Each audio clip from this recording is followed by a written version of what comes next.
The message came in the form of a text. Thanksgiving at the house. Same time as always. Can't wait to see you. Love. Mom. There was no question mark. No. Are you coming this year? Just a blanket assumption like every year before that I'd be there, like I always was. I stared at the screen for a long moment, letting the familiar blend of irritation and resignation settle in. Then I typed back. Sure. I'll be there. Not because I wanted to. I had already made my decision about this year weeks ago, but I knew it would be better to let the performance unfold uninterrupted for now. Micah would be there. Of course, front and center. Our mother would hover, cutting his meat like he was still 12. Dad would ask him about jobs he hadn't applied for, pretending to care while simultaneously making excuses for why nothing ever worked out. It had always been that way. When we were kids, Micah once broke a neighbor's window playing baseball in the street. I was grounded for not watching him better. He got ice cream and a hug. I worked 2 jobs through college, kept my head down, built a career from the ground up. Every raise I earned was greeted with, "You're so lucky, Micah." On the other hand, once got a temp gig at an auto shop and was treated like he'd invented the engine. And still, when the bills piled up, it was my phone that rang. When the roof leaked, I paid the repairman. When Micah's girlfriend dumped him again, I was the one who picked up at midnight. But this year was different. I'd had enough. So I said yes to dinner. Not out of love or nostalgia, but for clarity, for finality. I was walking into that house with a smile and a secret, and I had no intention of letting them write the ending. 3 weeks earlier, I had already begun the first page of my own. It was a Thursday afternoon when Carol from across the street flagged me down by the mailbox. "I ran into your mom at the farmer's market," she said, squinting against the sun. "She seems thrilled about Micah finally moving out." I blinked. "Moving where your place?" "Apparently." Carol laughed. She said, and I quote, "Micah will finally have a place of his own soon, Serene's house. It just makes sense with how much Serene travels." My throat dried, but I smiled politely, nodding as if I'd known all along. I thanked her, went inside, and closed the door quietly behind me. Then I stood in the middle of my living room, stunned. They hadn't asked, not even hinted, not a phone call, not a text, just a quiet, calculated assumption. My house was being treated like a family heirloom they had the right to reassign. I paced for a few minutes, heart thudding. Then I sat at my dining table and opened my laptop. I didn't even hesitate. By midnight, I had sent a message to my real estate agent, Valerie, titled, "Let's Talk Options." The next morning, Valerie called. "You serious?" she asked. As serious as I've ever been. We walked through the steps together discreetly. I kept my curtains closed, deleted our emails after reading them. I didn't breathe a word to anyone. 2 days later, the listing was drafted. By the following week, I had accepted a private cash offer. The new owners were a retired couple from out of state, quiet, punctual, polite. In total, it took just under 10 days to sell the house. The paperwork was signed. I had already moved out of the master bedroom. A furnished rental near the coast was waiting for me temporary, just until I decided what came next. I sat in that rental one night with the sale contract in my hand, rereading every page. They would find out eventually, but not from me. They wanted to hand Micah my home like a gift. Fine. Let them try to wrap up an empty box. Thanksgiving was still 2 weeks away. I had plenty of time to smile, nod, and watch them walk straight into the silence I had left behind. And I knew exactly what I would say when they did. The driveway was already full when I pulled up. My father's truck, Micah's dented sedan, and a minivan I didn't recognize were squeezed along the curb. I parked a few houses down and walked the rest of the way, steadying my breath as I reached the porch. The door opened before I could knock. "There's my girl." Mom beamed, arms outstretched like she hadn't once accused me of being distant in front of extended family. Her hug was tight, a little too long. Her perfume had changed lighter, Sweeter, but her voice was still laced with expectation. Inside, the house looked the same.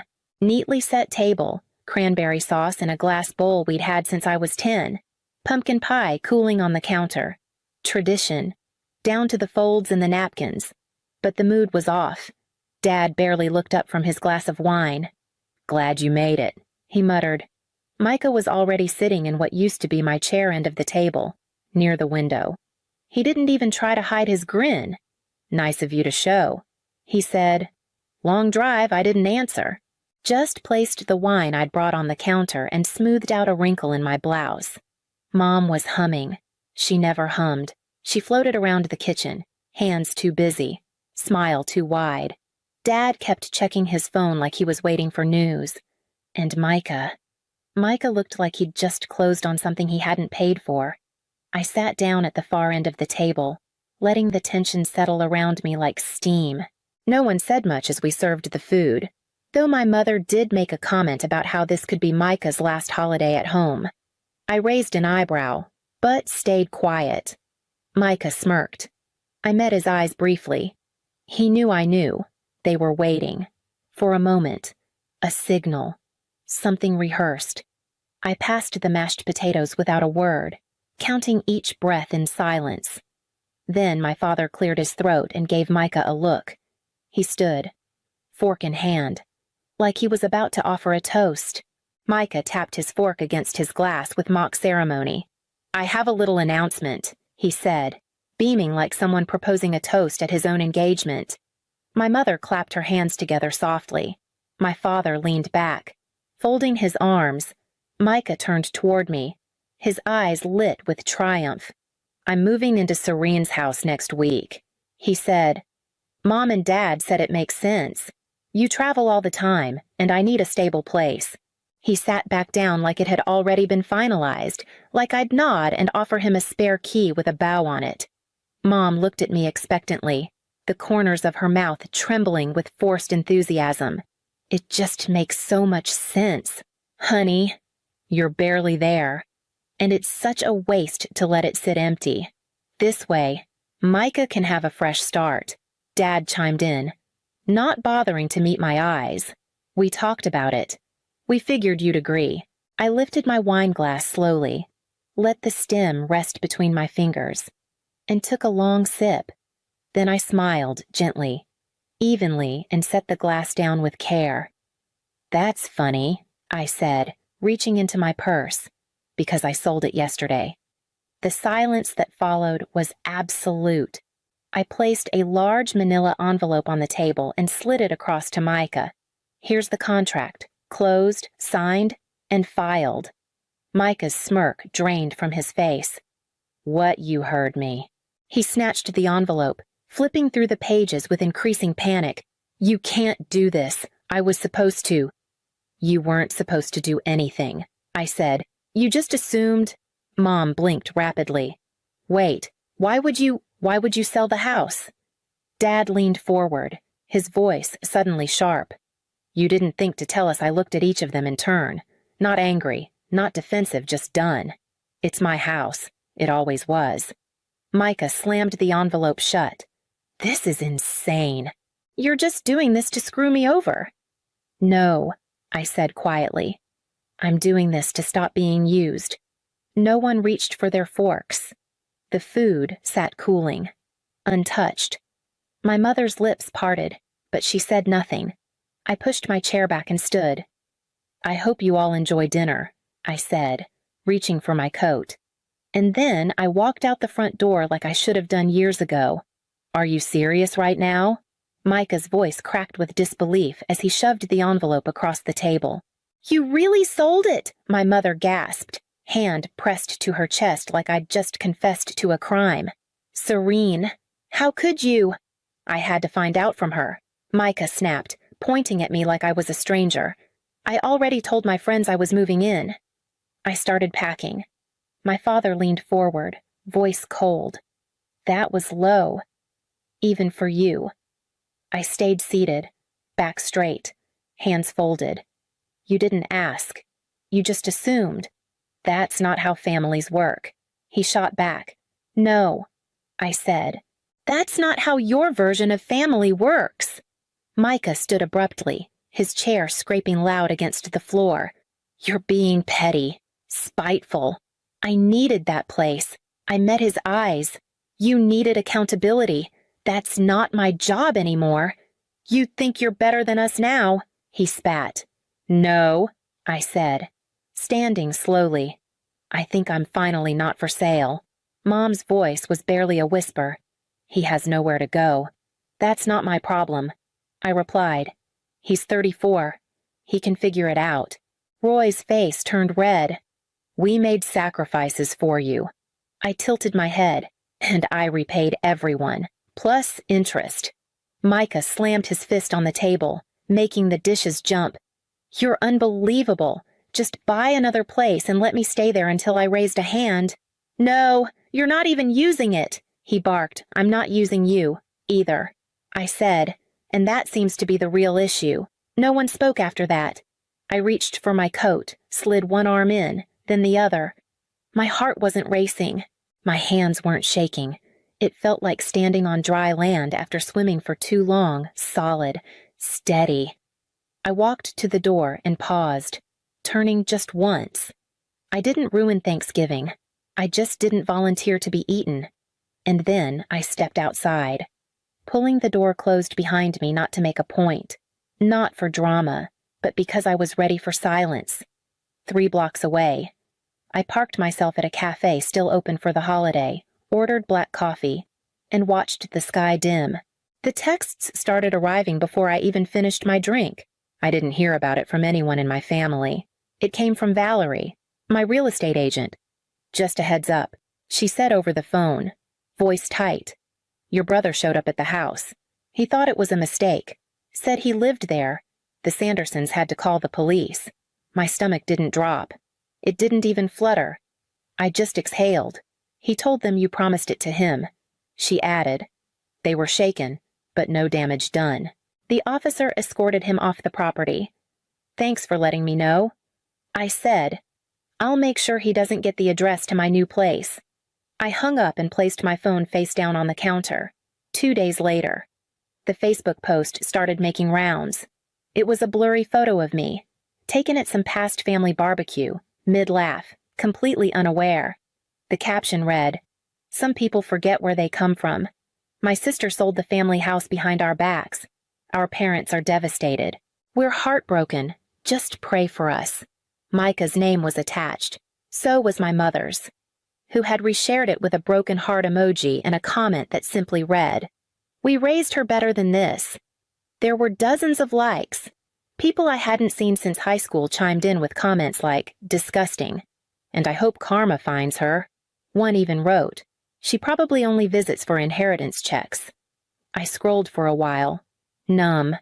Then I closed the app and deleted it from my phone. The next day, I started getting messages from old friends, former coworkers, a few clients. Hey, just checking in, everything okay? Saw a weird post. Wanted to hear your side. Did you really sell your parents' home out from under them? I answered none of them. Instead, I sat down with a cup of tea and went through my inbox, gathering screenshots. Every lie, every insult, every post that painted me as a villain. They wanted to punish me for stepping out of their story, for not playing the part. But they didn't realize I had stopped asking for permission long before I ever sold the house. And if they wanted a fight, I was finally ready to name what this had always been. The next call from Valerie wasn't casual.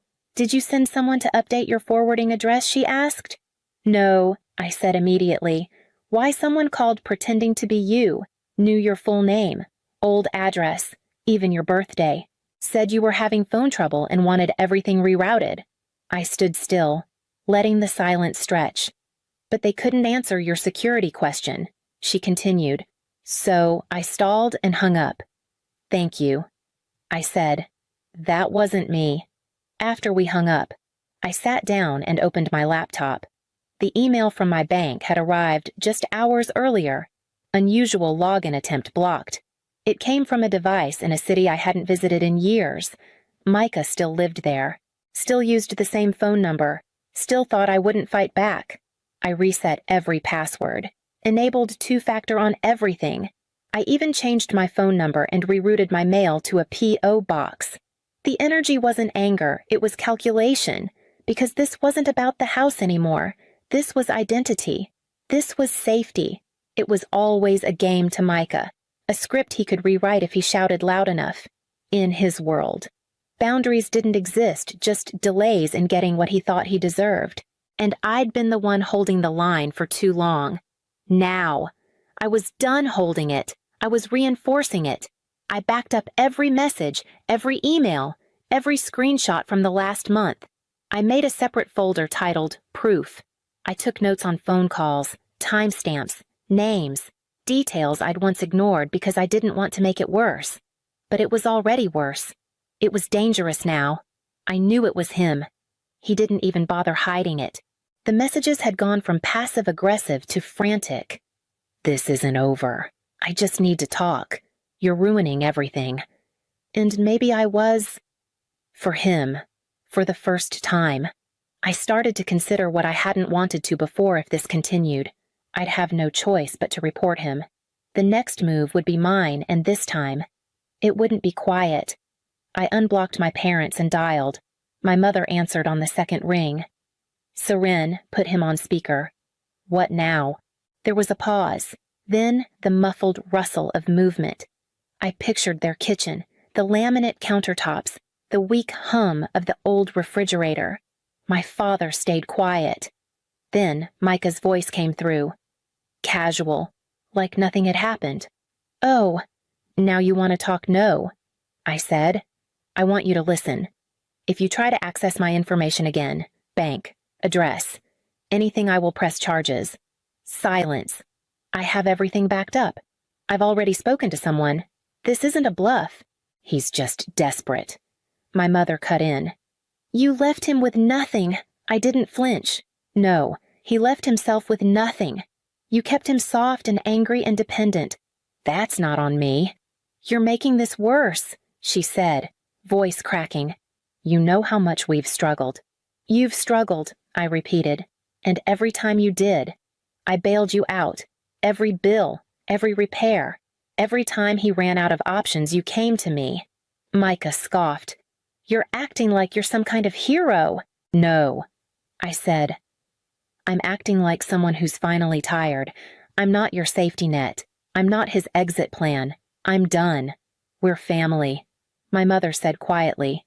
You don't get to use that word after trying to ruin mine. There was a beat of silence, and then my father finally spoke. You've changed. I almost laughed. I really hope so.